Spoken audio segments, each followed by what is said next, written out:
Sige. Okay na. So, yun mga Ang sarap! Grabe! Sulit na sulit yung mugo-mugo dito. Geng-geng! Gusto nyo! So, sige pa naman. So, mga ka-adventure, nandito tayo sa loob. Siyempre, yung mga fans natin na hindi pa nakakita mismo dito sa loob. So, papakita ko sa inyo ano yung mga laman na nandito sa kanilang shop. Siyempre, unang-una sa likod, maraming gold dito. At ito na nga yung controversial siyempre. Yan, pinag-uusapan ng madla. Yung Francis M. na ang tawag dyan, yung t-shirt.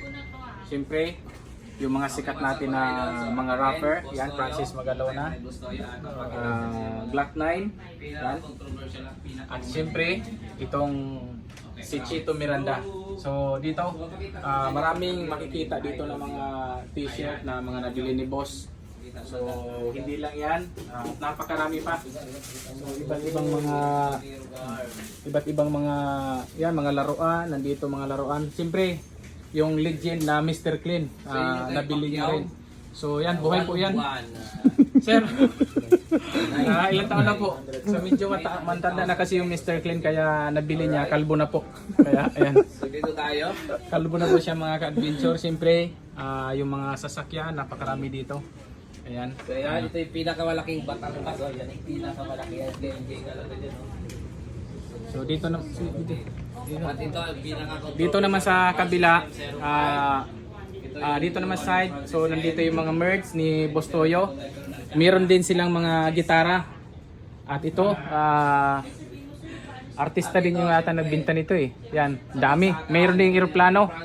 Siyempre mga ka-adventure, higit sa lahat, yung pinaka-memorable na nabili ni Boss Toyo, na isa sa pinagmamalaki niya,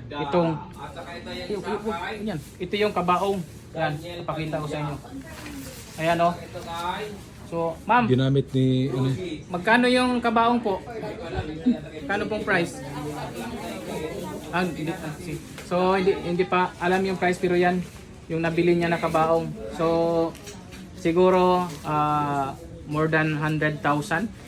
At saka napakaganda, bagong-bago pa yung kabaong na. So, walang pinalalagpas si Boss Toyo na bilhin, basta alam niya na meron siyang tawag dito, value.